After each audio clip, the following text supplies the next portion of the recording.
25 март асосгузори сулҳу ваҳдати миллӣ пешвои миллат президенти ҷумҳурии Тоҷикистон муҳтарам Эмомалӣ Раҳмон дар ноҳияи Спитамен ҳамчунин аз намоиши дастовардҳои кишоварзон ва гармхонаи замонавӣ дар хоҷагии деҳқонии Дӯстобод 2 деҳоти Тағояк дидан намуданд. Аҳли заҳмати ноҳияи Спитамен наздики 40 нави маҳсулоти кишоварзиро ки бо истифода аз имконоту шароити мавҷуда ҳамасола парвариш мекунанд ба намоиш гузоштанд. Дар ноҳияи Спитамен 1600 хоҷагии деҳқонӣ мавҷуд буда, аҳли заҳмат сол то сол майдони кишту парвариши зироати ба иқлими минтақа мувофиқро дар асоси маслиҳати мутахассисони соҳа бештар мекунанд ва дар таъмини сокинон бо маҳсулоти ватанӣ аз лиҳози экологӣ тоза саҳм мегузоранд. Дар ноҳия баробари кишту парвариши сабзавот ба рушди соҳаи боғу токпарварӣ низ таваҷҷӯҳи зиёд дода мешавад. тавре ба сарвари давлат муҳтарам Эмомалӣ Раҳмон зимни боздид аз намоишгоҳ иттилоъ дода шуд. Феълан масоҳати боғу токзор дар ноҳияи Спитамен ба 1000 гектар мерасад ва ҳамасола бо васеъ намудани майдони боғот ҳаҷми истеҳсоли меваҳои лазизу шаҳдбори ватаниро хоҷагидорон афзун мекунанд. ҷиҳати татбиқи дастуру супоришҳои асосгузори сулҳу ваҳдати миллӣ пешвои миллат, президенти ҷумҳурии Тоҷикистон муҳтарам Эмомалӣ Раҳмон бобати истифодаи самараноки ҳар ваҷаб заминҳои кишоварзӣ ба гардиши кишоварзӣ ворид намудани заминҳои партов ва дар кишоварзӣ истифода нашаванда имрӯз дар ноҳияи Спитамен як қатор корҳои назаррас ба сомон расонида шуда, марҳила ба марҳила тамоми намуди зироатҳое ки ба иқлиму шароити ва хоки анамии ноҳия мутобиқ аст кишт карда шуда ҳосилнокии онҳо тадриҷан баланд гардида истоданд.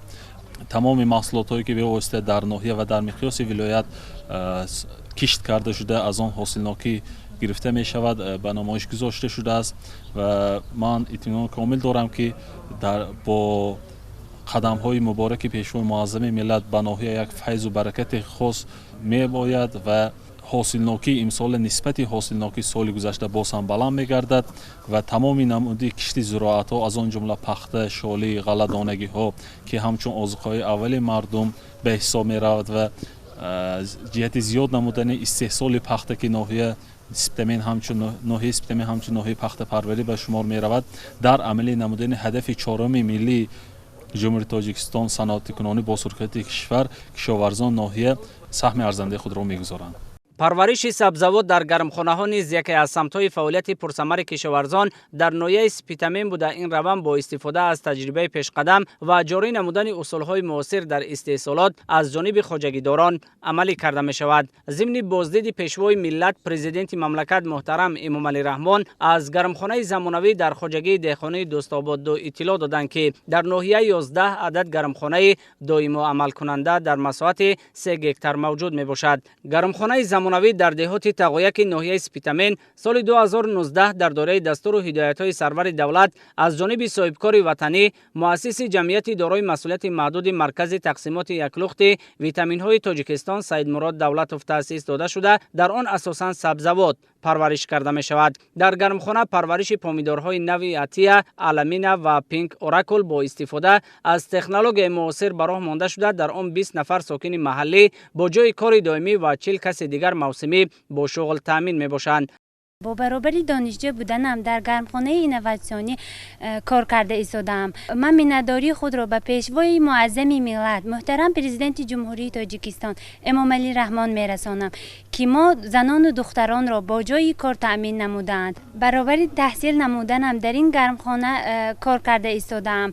ما زنان و دختران میندار هستیم که برای ما چنین شرایط ها را فراهم آوردند.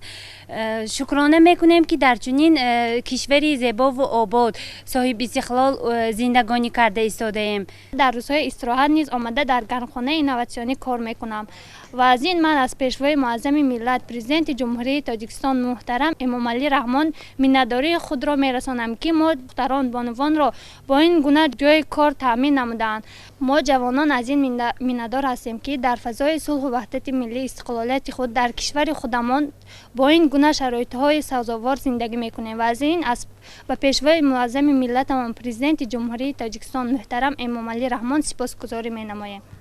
در گرمخانه در مرحله اول در یک گکتار 26000 کوچت پومیدور شنونیده شده 60 تن محصولات جمع‌آوری و پیشنهاد بازار استعمالی گردیده بود. اکنون سال روان با استفاده از تجربه سال گذشته و تحریزی نقشه‌های نو با انتخاب تخمی‌های سرحاصل در نظر است که تا 100 تن حاصل رویانیده شود. حاصلناکی میانه از نوهای نو نهالان پومیدور در گرمخانه شنونیده شده به حساب میانه 2.13 کیلوگرم می باشد. مهلت نشونمای نهالان پومیدور نوهای نو در گرمخانه از 60 تا 120 روز را در بر میگیرد و اساساً برای صادرات پیش بینی گردیدند.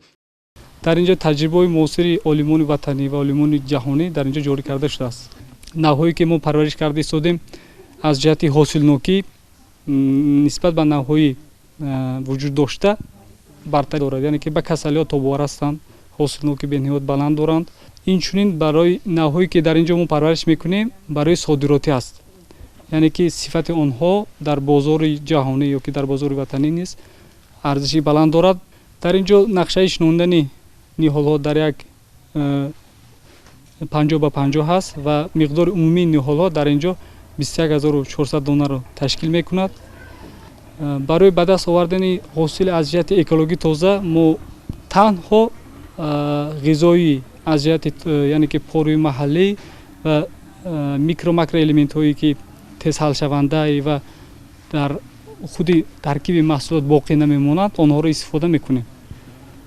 اینچنین بر ضد حشرات های ضرررسان و کسالی ها فقط اصول بیولوژی را استفاده میکنیم که اصول بیولوژی و مکانیکی را استفاده میکنیم که یعنی که محصولاتی که ما به دست میبریم از جهت اکولوژی تازه میباشد و این رو تامین کرده میتواند. سرور دولت محترم امام علی رحمان ضمن شناسایی با جران نشأونما و پرورش نهالان پومیدور در گرمخانه با مسئولان برای توجه و افضلیت زیاد دادن به نوهای سرحاصل و صادراتی آن مصلحت‌های سودمند دادند. نگاهبین و پرورش نهالان پومیدور در گرمخانه با اصول زمانوی براه مانده شده برای آبدهی و غذادهی زراعت از اصول قطرگی کار گرفته می شود. در گرمخانه با مقصد استحصال محصولات از جهت اکولوژی تازه و با صفت و بی ضرر های قپنده و روشنایی دهنده برای حشرات ضرررسان گذاشته شده است که این تجربه نخستین در مملکت می باشد. همچنین دامهای فرماندار برای حشرات نرینه در قطار نهالان پومیدور گذاشته شده است و این اصول برای به طور آسان نصب کردن آنها مساعدت می نماید. اثنای شناسایی پرزیدنت مملکت محترم امام علی رحمان با رفت نشونمای پومیدور در گرمخانه اطلاع داده شد که برای گردآلودکنی گلهای پومیدور زنبورهای مخصوص از نیدرلند وارد کرده شده است که این تدبیر بهره با صفت و به ضرر به دست آوردن حاصل کمک میکند. گرمخانه با انگشت گرم کرده می شود و طلبات به این نمود سوزشواری 1 تن در یک روز و در ایام نسبتا سرد زیاده از 2 تن را تشکیل می‌دهد. هوادهی و هوا تازه کنی داخل گرمخانه به طور اتوماتیک براه مانده شده برای نگهداری نهالان پومیدور از نورهای گرم آفتاب در آن تورهای مخصوص نصب گردیده است. پیش بینی گردیدن امتیازها طی سالهای اخیر برای صاحبکاران و سرمایه‌گذاران هوسمندی آنها را برای سهم بیشتر گذاشتن در راه رسیدن به هدفهای استراتژی دولت و حکومت مملکت دوچند نموده است. سرور دولت محترم امام علی رحمان با روند استفاده از اصولهای زمانوی و تکنولوژی معاصر در گرمخانه برای پرورش و استحصال سبزیجات با صفت و از جهت اکولوژی تازه توجه ظاهر نموده این اقدام صاحبکار وطنی را نمونه عبرت و دستگیری ارزیابی کردند. پس از شناسایی پیشوای ملت پرزیدنت مملکت محترم امام علی رحمان با جریان نشونمای نهالان پومیدور در گرمخانه زمانوی در همین جا نقشه‌های آینده جمعیت دارای مسئولیت محدود مرکز تقسیمات یکلخت ویتامین‌های تاجیکستان معرفی کرده شد. تاکید گردید که صاحبکار وطنی در زمینه دستگیری‌های حکومت مملکت نقشه دارد که در آینده مساحت گرمخانه را